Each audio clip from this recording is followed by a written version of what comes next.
Welcome to Audiobook's Vault. In this video, we will summarize the book Mind Management, Not Time Management by David Kadavy. Let's start. Have you ever found yourself in a situation where, no matter how meticulously you plan or schedule, you still feel like you're falling behind? No matter how many times you organize your to-do list, or how many alarms you set to remind you to stay on track, it always seems like there's just not enough time. You're left feeling drained, overwhelmed, and unproductive. The idea that you can accomplish more by managing your time better is something we're all familiar with. We've been taught that productivity is all about squeezing every minute of the day into neatly organized blocks, making sure there's no time wasted. But what if that approach isn't just ineffective, but actually counterproductive? In his book Mind Management, Not Time Management, author David Kadavy offers a fresh, thought-provoking perspective on productivity. He suggests that success doesn't come from squeezing more and more tasks into an already overstuffed calendar. Instead, it comes from working with your mind, not against it. Kadavy's approach is a game-changer for anyone struggling with the demands of modern life, especially those of us who are constantly trying to do more in less time. David Kadavy never set out to be a writer. In fact, he didn't particularly enjoy writing as a child, and it wasn't something he initially envisioned himself pursuing as a career. But when he unexpectedly landed a book deal that he couldn't resist, he was suddenly thrust into the world of writing. He had to figure out how to make it work, and like many people faced with a new, high-stakes challenge, he turned to the usual productivity techniques. He blocked out time in his schedule for writing, set strict deadlines, and eliminated distractions in an attempt to focus. But no matter how many times he tried to force himself into this rigid, time-focused routine, nothing seemed to help. It wasn't until David had a breakthrough that he realized something fundamental about the process of productivity and creativity. Controlling his time wasn't the solution. The key was managing his mental energy. Rather than trying to force himself into a rigid schedule that didn't feel right, David shifted his focus to understanding how his mind worked at different points of the day. He learned to align his tasks with his natural mental states, tapping into his energy at the right times, and that's when his progress really took off. This realization made all the difference for David. Instead of focusing on time management as the key to his success, he embraced the concept of mind management.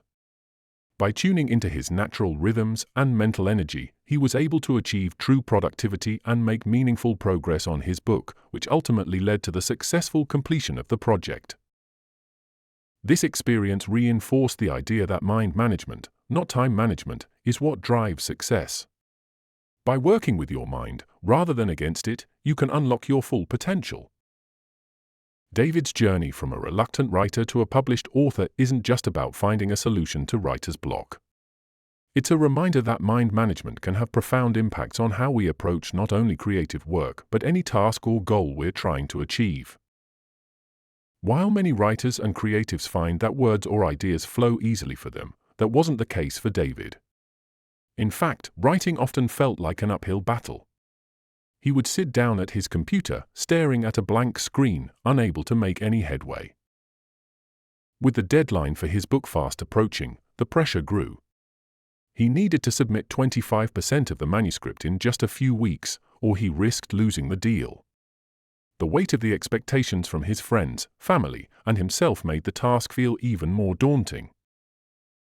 In a moment of desperation, David decided to attend a writing retreat in Costa Rica, hoping that a change of scenery might help him find the inspiration he needed.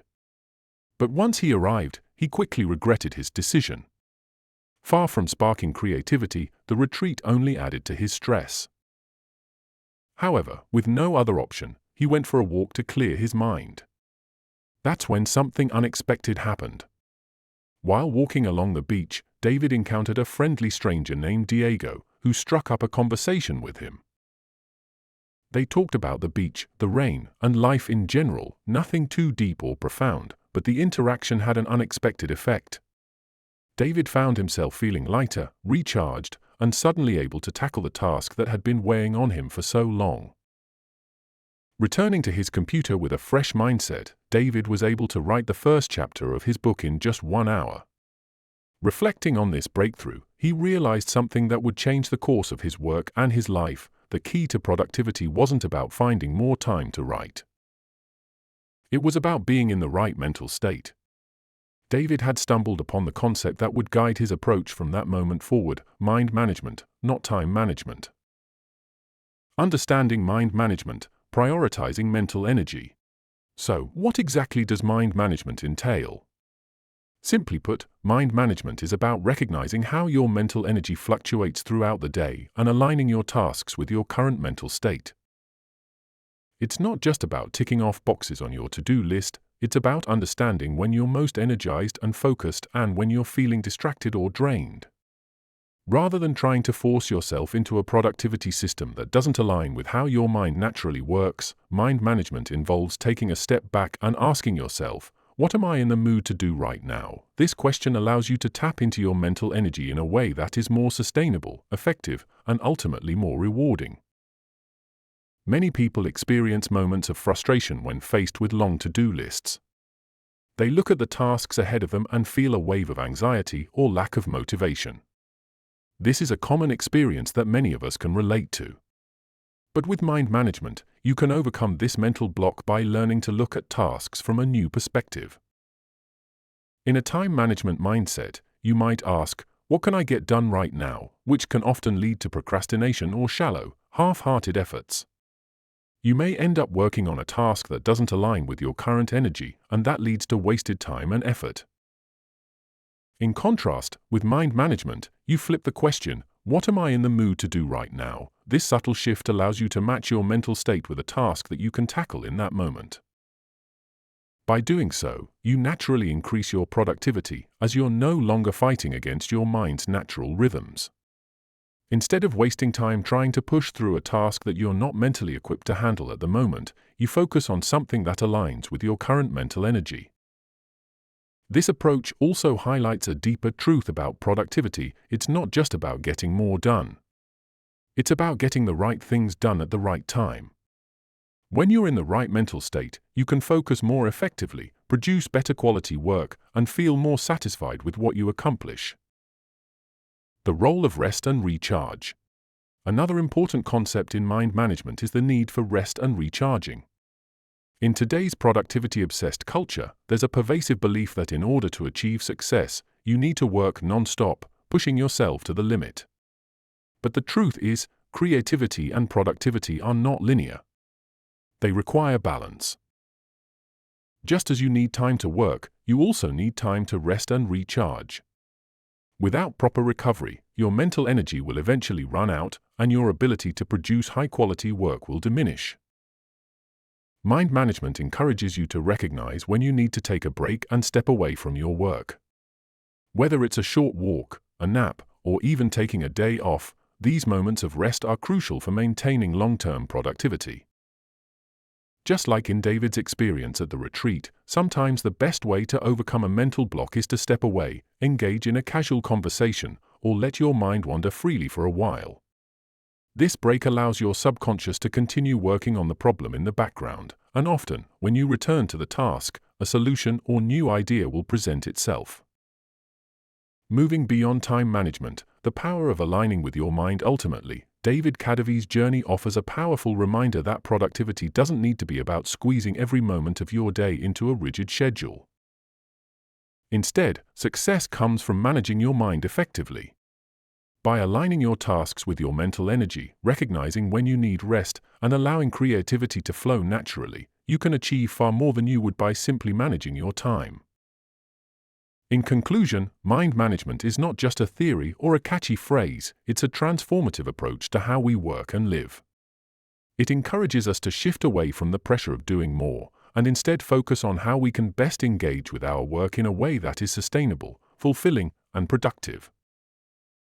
It's not about cramming more into your day, but about working with your mind, not against it, and allowing your natural creativity and energy to guide you. By adopting this mindset, you can unlock your true potential and achieve success without sacrificing your mental and emotional well-being. Finding your creative sweet spot. Creativity isn't something that comes easily for everyone. It's not like buying groceries, you can't just pick it up whenever you need it. Creativity is a process that takes time. Whether you're telling a story, writing a song, or creating a painting, your state of mind plays a crucial role. David Kadavy explains that there are two types of thinking that help unlock creativity: divergent thinking and convergent thinking. Divergent thinking occurs when your thoughts are scattered and you're considering many different ideas at once. Then, as you begin to connect these ideas together, you shift into convergent thinking, where you focus on a single idea and refine it. For example, when writing, you have something to express, but there are many ways to say it. First, you consider different styles. Should you write formally or conversationally? Should you keep your identity private or share it? This is divergent thinking in action. Convergent thinking comes in when you select one of those options. Let's say you decide to write about your first love in a friendly, conversational tone, but keep your identity anonymous. This decision represents the shift from divergent to convergent thinking. Both types of thinking, divergent and convergent, are essential for generating brilliant ideas. But how do you find the best ideas? The answer lies in identifying your creative sweet spot, the time and environment where your creativity peaks. Creative work doesn't follow a strict formula or logical rules. It often stems from an insight, or as some call it, an aha moment. Neuroscientists define insight as the moment when you suddenly see something from a fresh perspective. It's that eureka moment, the feeling of joy and clarity when you finally crack a problem. Perhaps you've experienced this when finding the perfect lyrics for a song, solving a plot issue in your story, or remembering a forgotten idea for your next painting. That's insight at work. Discovering your creative sweet spot isn't just about finding the right time of day. It's about understanding the mental and emotional energy you need to do your best work. Our energy levels fluctuate throughout the day, with certain tasks like meetings, socializing, or even painting draining us. Recognizing when your energy is at its peak is key. This is where your body's natural circadian rhythm comes into play. This rhythm regulates your sleep-wake cycle, and understanding it can help you manage your focus. Imagine your circadian rhythm as a line that rises throughout the day.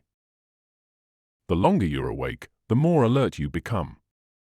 But as your sleep debt builds up, your energy starts to drop, especially around 2:30 p.m., when your alertness and sleep debt balance each other out.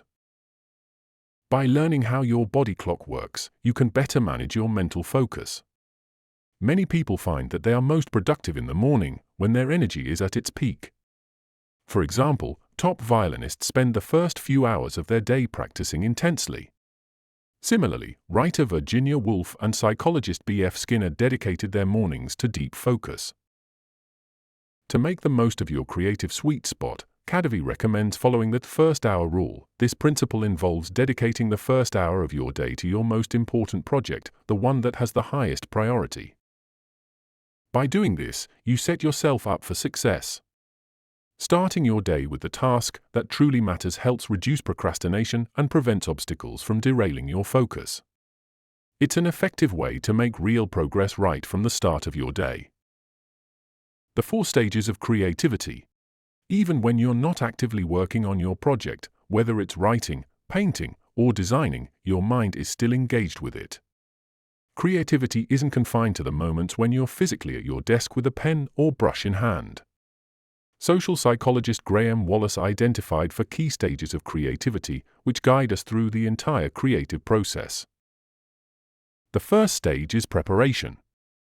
This is when you're gathering ideas, researching, and thinking about every aspect of your project. Who are the characters in your story? How long will your song be? What materials will you use for your painting? It's the brainstorming phase, where you immerse yourself in the details, becoming like a walking encyclopedia of your project. David Kadavy followed this approach when writing his book. There were days when he didn't write at all, but spent time in his living room surrounded by books, newspapers, and journals, absorbing ideas. His whiteboard was covered with possible topics and chapter outlines. While it may have seemed like idle time, this research and reflection were preparing him for the next phase.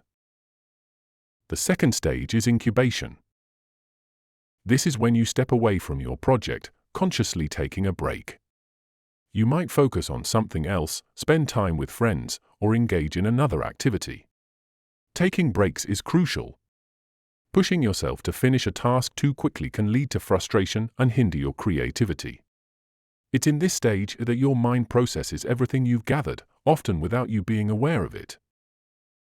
The third stage is illumination, the moment when inspiration strikes, your eureka moment. This stage is unpredictable and can happen out of nowhere.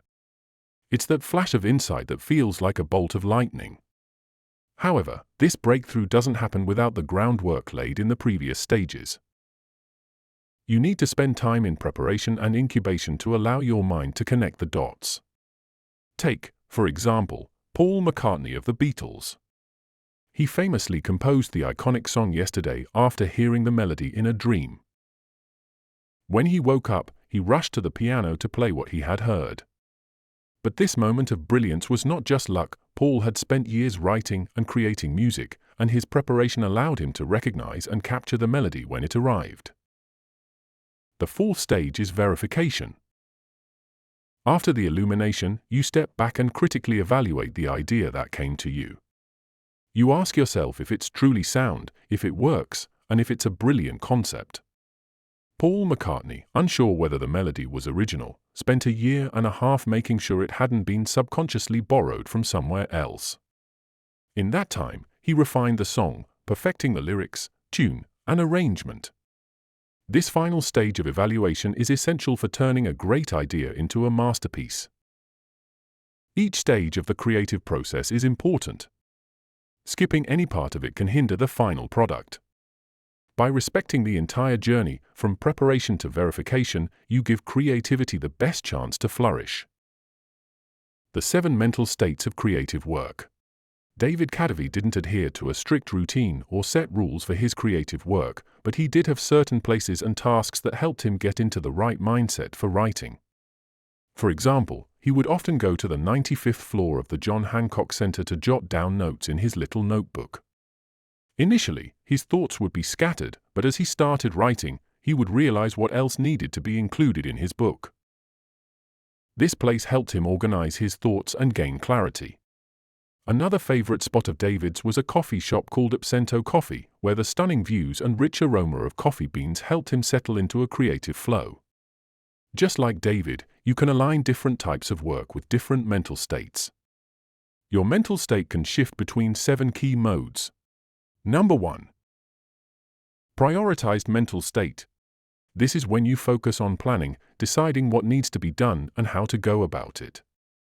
It's when you determine what's important and what's not. David often found himself in this state at the John Hancock Center, where he would prioritize and strategize his writing. Number 2. Explore mental state. In this state, there's no structured research. It's about letting your curiosity wander freely, without guilt or rigid expectations. For example, if you're unsure what to paint, you might end up watching an entire documentary on the history of painting, allowing your curiosity to take you wherever it leads. Number 3. Research mental state. This state is about seeking specific answers to particular questions. David often found himself in this mode while researching how to structure a chapter or verifying facts for his book. It's a focused, targeted form of learning. Number 4. Generate mental state. This is when you actually create. After gathering ideas in the previous stages, you take them and put them into action. Whether it's writing your first draft or sketching your initial design, this is the hands-on stage of creative work. Number 5. Polish mental state. Here, you refine and edit what you've created. You check whether your sentences make sense, ensure there are no unpainted spots on your canvas, or adjust the intensity of a color. It's all about perfecting your work. Number 6. Administrative mental state. You can't focus on creative work all the time. Other responsibilities demand attention, like paying bills or spending time with family. This mental state is crucial because it allows you to balance your creative life with other important aspects of life. Number 7. Recharge mental state. Sometimes you need to take a break to refresh yourself. Whether it's taking a day off, going on vacation, or even getting a massage, as David does when he feels stressed, this state helps you relax and rejuvenate. Even watching funny videos or a movie can help. Finding ways to calm your mind and recharge your creative energy is essential. By recognizing these mental states and learning to work within them, you can optimize your creative process, stay productive, and avoid burnout. Creative cycles. David Kadavy had an unusual routine. From midnight until 4 a.m., he focused solely on his book. At 4 a.m., he would turn off the lights, shut down his computer, and sleep until noon. After waking up, he'd get ready and head to a coffee shop, where he worked until closing time. This rhythm is what David calls a creative cycle. It's a recurring pattern that allows you to make progress in your work while also ensuring you have enough time to rest. A creative cycle consists of 4 stages: preparation, incubation, illumination, and verification. These stages don't necessarily follow a strict time frame during the day. They can span over weeks or even align with different seasons. Let's look at an example to better understand the concept. Beth, for instance, prefers to do the first stage of creativity, preparation, at night. The quiet of the evening helps her focus, and she's able to gather a lot of information for her songwriting. Around midnight, Beth heads to bed, moving into the second stage, incubation. While she sleeps, her mind takes a break from the creative work, allowing her to rest. By the morning, Beth wakes up feeling refreshed and inspired, transitioning into the third stage, illumination. While eating breakfast, she experiences an aha moment. The perfect lyrics for her song come to her, and she quickly jots them down on a nearby napkin. Beth spends the entire afternoon in the final stage, verification. She refines her song, replacing some words with better ones and selecting the best instruments to accompany her lyrics. There are many ways to manage your creative process, but the key is finding the rhythm that suits you best. Whether it's following a night owl routine like David's or adopting a more balanced approach like Beth's, creative cycles allow you to tap into your full potential while avoiding burnout. Creative systems. David once found himself in a tough spot. He was scheduled to interview Dr. Rock, a major inspiration to him, for his podcast. Dr. Rock had written Your Brain at Work, a book that helped David understand how the mind functions in creative work. David considered Dr. Rock his idol. However, the day of the interview brought several challenges. First, there was construction at the apartment David had rented, and the noise was relentless, making it an impossible environment for recording. Second, David had recently moved to Panama City to work on his book and didn't know the neighborhood well enough to find a quiet spot for the interview. Third, rescheduling was out of the question. Someone as renowned as Dr. Rock was always busy, and this felt like a once-in-a-lifetime opportunity. It seemed like the outcome was clear. David would have to cancel the podcast. Nothing was going right that day, but then something changed. David's creative system kicked in. He wrote an email to Dr. Rock, and somehow his sense of hopelessness disappeared. He tackled each problem head-on, finding solutions to every challenge that had been standing in his way. In the end, David successfully recorded the interview with Dr. Rock. A creative system is a repeatable process that helps you move forward with your work. It's designed to guide you through each step of the creative process while conserving your mental energy. You can think of a creative system like an umbrella that covers your creative cycles and stages, overseeing the entire process. At the heart of a creative system is the minimum creative dose. This is the smallest, simplest action you can take to keep your creative work moving forward. For example, if you're a writer, your minimum creative dose might be writing just 1 paragraph. By focusing on this small task, you can balance your other priorities while still making progress. Creative work also benefits from open loops. Here's an example. When you feed your cat and notice that the food is running low, you make a mental note to buy more. This is an open loop because cat food keeps running through your mind, even while you're doing other tasks. Open loops take up space in your brain, and that mental space only clears when the task is complete. When you finally buy the cat food, the loop is closed. Though open loops may seem negative, they are actually beneficial for creativity. They help keep your projects alive in your mind, allowing you to continue making progress. Let's go back to the writing example. If you write just one paragraph, that creates an open loop in your mind. You can return to that loop the next day or after a few days. Over time, you'll add more paragraphs to the original, even if you don't write all day. You won't feel guilty because you're moving forward and maintaining momentum, which helps avoid losing progress. The best part of a creative system is that you can have multiple open loops at once. One loop might be about the plot of your story, while another could be about the backstory of a character. A creative system eliminates excuses, too. You can't say you don't have time because the minimum creative dose only takes a few minutes.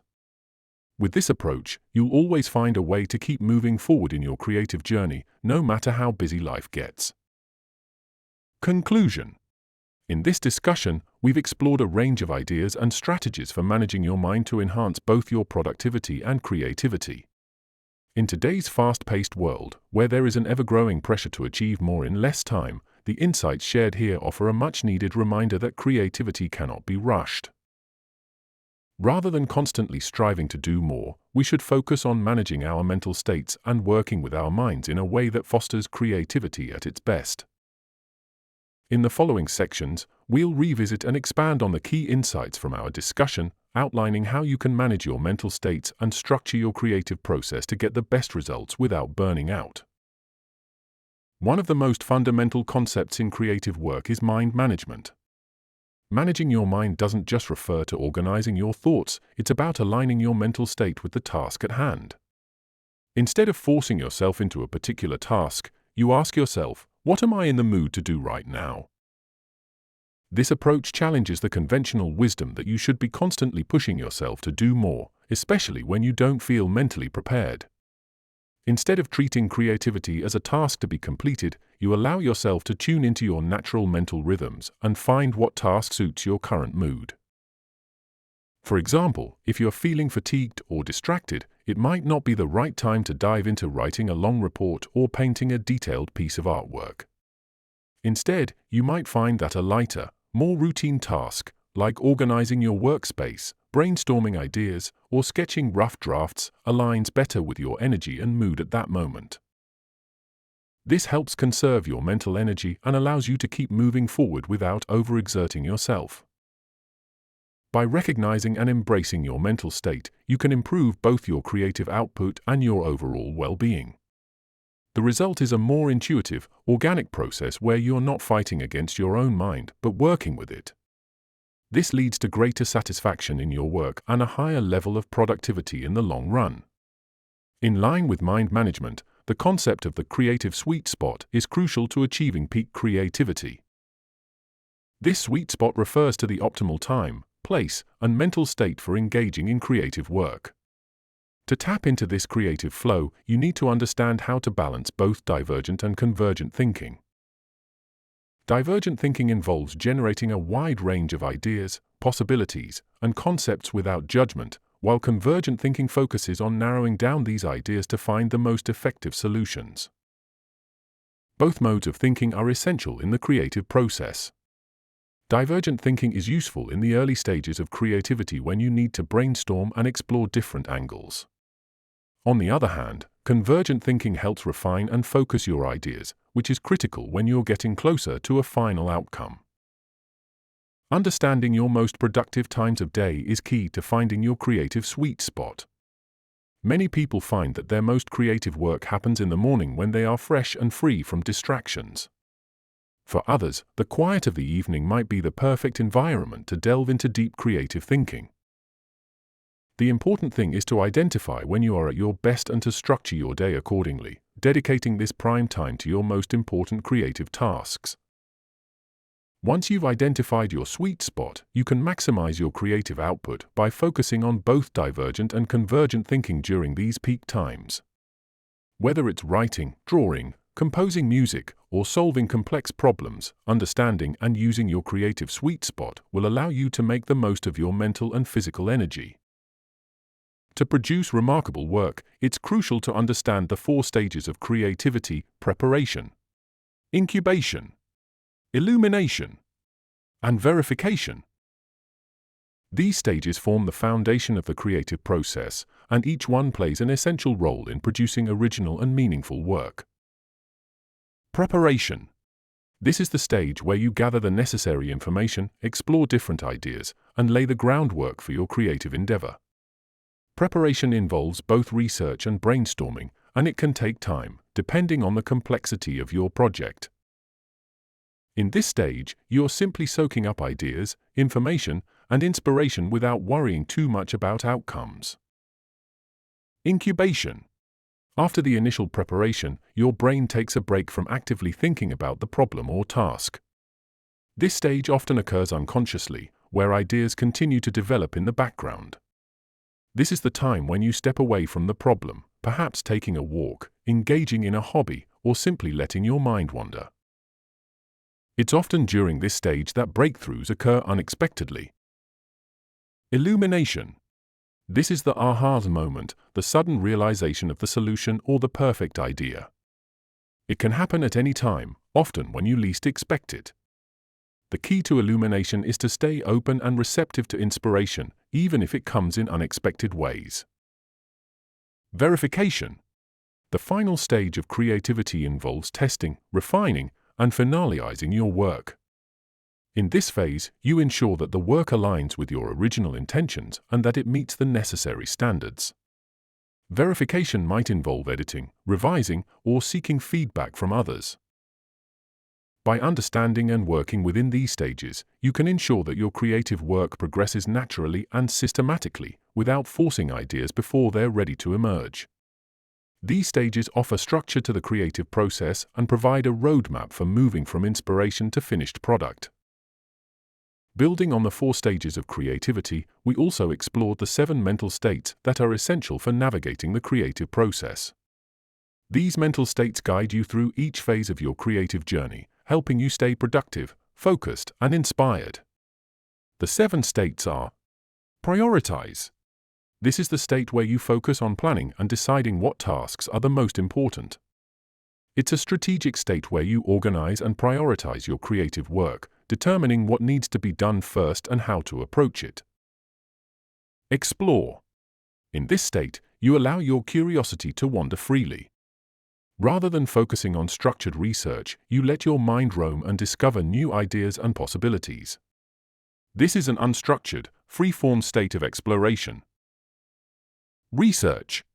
Once you've explored various possibilities, you move into research mode.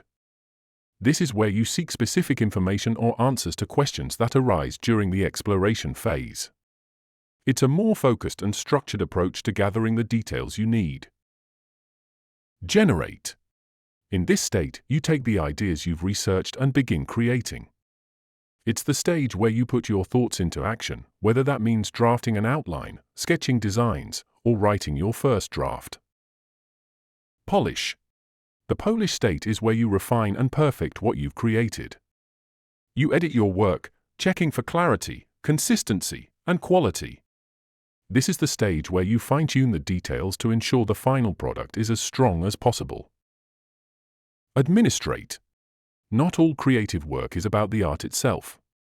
Sometimes you need to step into an administrative state where you take care of the necessary tasks that allow your creative work to thrive. This could include organizing your schedule, handling finances, or managing other logistics. Recharge. Creativity requires rest. The recharge state is where you take a break from work to relax and rejuvenate. Whether it's a day off, a vacation, or simply watching a movie, this state is vital for maintaining long-term creative energy. Recognizing and embracing these mental states allows you to optimize your creative flow. By working in harmony with your natural rhythms and needs, you can stay productive without overworking yourself. The creative cycle is a recurring rhythm that helps you balance creative work with necessary rest. It's important to recognize that creative work is not a sprint, but a marathon. The creative cycle involves 4 stages: preparation, incubation, illumination, and verification, and allows you to progress while giving yourself adequate time to recharge. Incorporating rest into your creative process is essential to avoid burnout and ensure long-term productivity. Everyone's creative cycle will look different. Some may thrive on daily cycles, while others might find that their creativity follows longer rhythms, like weekly or monthly cycles. Recognizing your own cycle and working within it can help you optimize your creative output while maintaining your well-being. Finally, we explored the concept of a creative system, a structured process that helps guide you through each step of the creative cycle. A creative system is essential for maintaining momentum and ensuring that you don't lose focus. It also helps you identify and take the necessary actions at each stage, making the creative process more predictable and manageable. At the heart of a creative system is the idea of the minimum creative dose, the smallest action you can take to keep moving forward. This could be as simple as writing 1 paragraph, sketching 1 outline, or brainstorming a single idea. The beauty of the minimum creative dose is that it helps you make progress, even when you're busy or short on time. In conclusion, creativity doesn't thrive under constant pressure or rushed deadlines. Instead, by managing your mind, finding your creative sweet spot, working through the 4 stages of creativity, and navigating the 7 mental states, you can achieve remarkable results while preserving your energy. Embrace the creative cycle, build your creative system, and trust that good things will come in time. Creativity is a journey, not a race, so savor the process and let your ideas unfold at their own pace. If you enjoyed the summary, then like the video and subscribe to Audiobooks Vault. Tell us if there is any other book you want us to summarize. Goodbye.